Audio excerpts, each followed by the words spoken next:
শিক্ষামন্ত্রীর আশ্বাসের পরেও রাজপথেই চাকরিহারারা।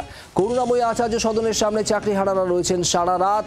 আচার্য ভবনের সামনে অবস্থান করেন চাকরিহারারা। ধর্মতলা ওয়াই চ্যানেলেও বিক্ষোভ চাকরিহারাদের।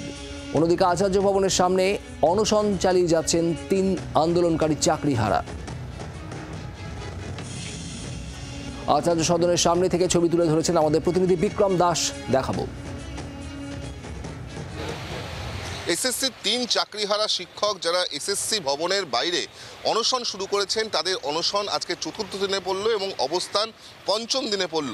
তাদের যেটা মূল দাবি তা হলো যে 23 লক্ষ পরীক্ষার্থী 2016 সালে পরীক্ষা দিয়েছিলেন, প্রত্যেকের মিরর ইমেজ যাতে প্রকাশিত করা হয় সেই দাবি যেরকম তাদের রয়েছে, পাশাপাশি যোগ্য প্রার্থী যারা বা যোগ্য যারা চাকরিহারা তারা যাতে তাদের চাকরি ফিরে পায় সেই দাবি নিয়ে কিন্তু তারা এই অনশন চালিয়ে যাচ্ছেন। কার্যত 4 রাত্রি ধরে তারা এই খোলা আকাশের তলায় রয়েছেন এবং তারা যেটা জানাচ্ছেন যে এর আগে শিক্ষামন্ত্রীর সঙ্গে এই চাকরিহারাদের একাংশের যাদের বৈঠক হয়েছিল সেই বৈঠক কিন্তু একেবারে নিষ্ফলা এবং তার সঙ্গে সঙ্গে তাদের যেটা বক্তব্য যে তারা কিন্তু কোনো রকমভাবেই আশ্বস্ত হতে পারেননি। যতদিন না তারা তাদের চাকরি ফিরে পাচ্ছেন ততদিন তারা এইভাবেই অনশন চালিয়ে যাবেন, এমনটাই এই চাকরিহারা অনশনকারীদের দাবি।